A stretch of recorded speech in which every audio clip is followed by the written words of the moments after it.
Caribbean Overwater Bungalows now range from just $78 a night all the way up to over $4,000. In this video, I'll show you every option from the 9 luxury resorts like Sandals and Royalton to a polished mid-range choice around $300 a night, and finally a collection of small and rustic places that might be perfect for the right traveler. And of course, we'll talk about whether they're actually worth it. We'll start with Sandals because they really are the best of the best in the Caribbean, but they're also the most expensive, usually $3,000 to $4,000 a night. After that, prices drop a lot, so stick around if you want to see what's possible for hundreds instead of thousands. And for the record, I've personally toured the Overwater suites at 3 of the Sandals resorts, so I can give you a first-hand look at what they're really like. The very first Caribbean Overwater villas were built at Sandals Royal Caribbean in Montego Bay, Jamaica. This is where the whole trend in the region began, and it's still one of the most popular. Sandals is a premium all-inclusive brand, so not only are your meals and drinks covered, but you're also getting butler service, top-shelf liquor, airport transfers, and polished touches that go well beyond a standard all-inclusive.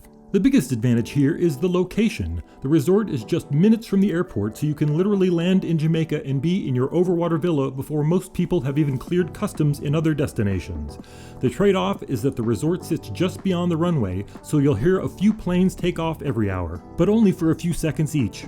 The Overwater suites themselves are gorgeous with glass floor panels, plunge pools, and full butler service.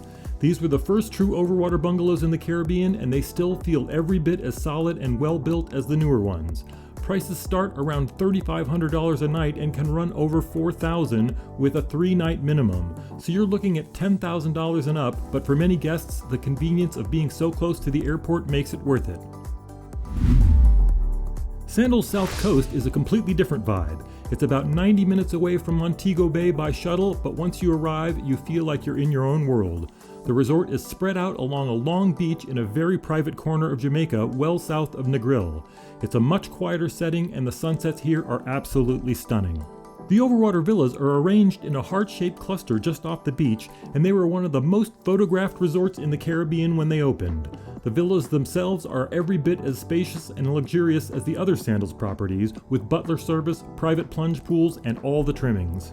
This one is my personal favorite of the Sandals resorts. The extra 3 hours of round-trip transfer time is worth it for the more secluded atmosphere, and if I had to pick one to go back to, this would be it. In St. Lucia, the Sandals Grande Resort is in one of the most spectacular settings in the entire Caribbean. The property sits on a narrow peninsula with a gorgeous calm bay on one side and open ocean on the other. From the resort you can see Pigeon Island and even the mountains in the distance, so the views are about as good as it gets. The Overwater bungalows here are built on a little sandbar peninsula rather than on stilts in deeper water like you see in the Maldives. So it's a slightly different feel, more like being at the edge of the beach than fully out over the sea. Still, they're beautifully done with glass floor panels, outdoor soaking tubs, and butler service. It's not the most private of the Sandals setups, but the scenery makes it unforgettable. Rates usually run around $4,000 a night, again with a 3-night minimum. For couples who want stunning Caribbean scenery along with the Sandals Overwater experience, this one is tough to beat. And finally, the newest addition to the Sandals lineup is the Sandals St. Vincent, which opened in 2024. These Overwater suites are unique in a couple of ways. First, they're the only 2-story Overwater villas anywhere in the Caribbean. Each one is over 1,200 square feet with soaring ceilings, tons of glass, and even more space than the other Sandals properties. The design is stunning. The trade-off is that they're built in pairs that share a common wall with a neighbor, which takes away a bit from the standalone privacy you get at the other Sandals resorts. Still, they're brand new and everything looks incredibly polished. If you stayed at the other Sandals Overwater properties, this one feels like the next step forward in their design. Rates here start around $3,500 a night all year, again with the 3-night minimum. It's still a huge splurge, but it's exciting to see Sandals trying new designs as they expand into St. Vincent. Royalton, the all-inclusive resort brand of Marriott, has Overwater bungalows at 2 of its Antigua properties. The first is the main Royalton Antigua, which has 6 of what they call Chairman's Overwater bungalows. Each one comes with a private plunge pool, direct ladder access into the sea, and butler service. It's a premium all-inclusive setup, so meals, drinks, and extras are included, at least on paper. But the resort overall averages only 7.2 out of 10 in guest reviews, which is very low for this price range. That said, the Overwater Bungalows themselves look fantastic and are fairly new, so almost all of those reviews are from tower guests rather than villa guests. The newer Royalton CHIC Antigua, which is adults only, also features overwater suites. This is another premium all-inclusive property with butler service, upgraded dining, and extras built into the rate. The press release claimed 12 units, but from aerial photos it looks like only 8 were actually built, 4 structures with 2 plunge pools and 2 ladders each. Whether they'll expand later or not isn't clear, but either way these are exclusive premium tier suites. These suites also look fantastic, and the resort sits not far from the main Royalton. At around $2,200 a night, they're a bit less expensive, likely because each unit shares a wall with a neighbor rather than being completely freestanding. Now here's one that I think is the best value of all the luxury options, the Palafitos Overwater Bungalows in Riviera Maya, Mexico. When they first opened, they were part of the El Dorado Maroma Resort, but they're now listed as their own property with 30 overwater suites. They aren't as large as Sandals villas, but they've got everything you'd want. Glass floors, private decks, direct access to the sea, and at around $1,800 a night, they cost about half as much as Sandals.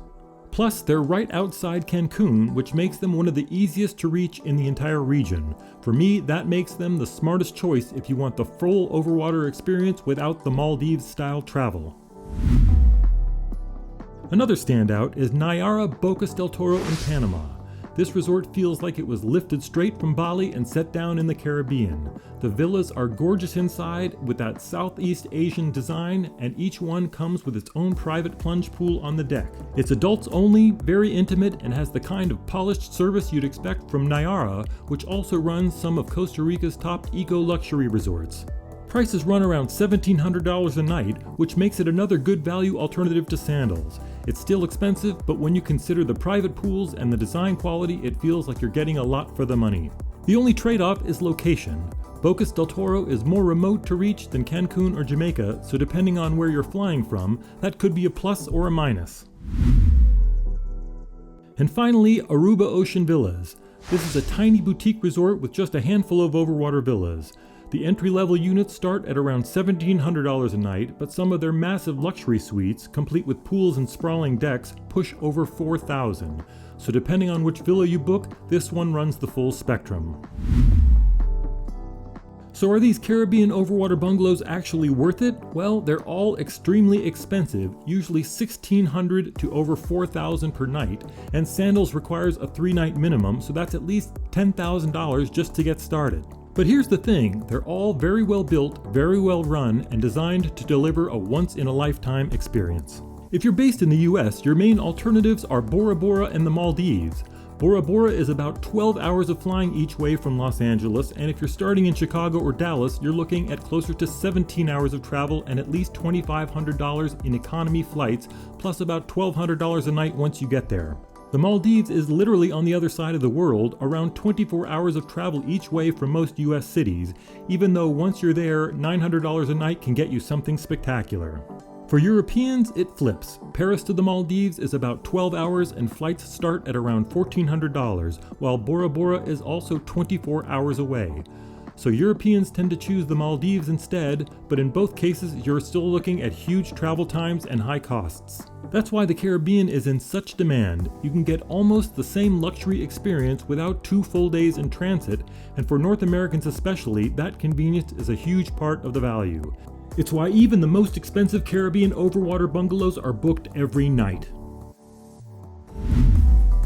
Now, what if you want the overwater bungalow experience without spending thousands per night?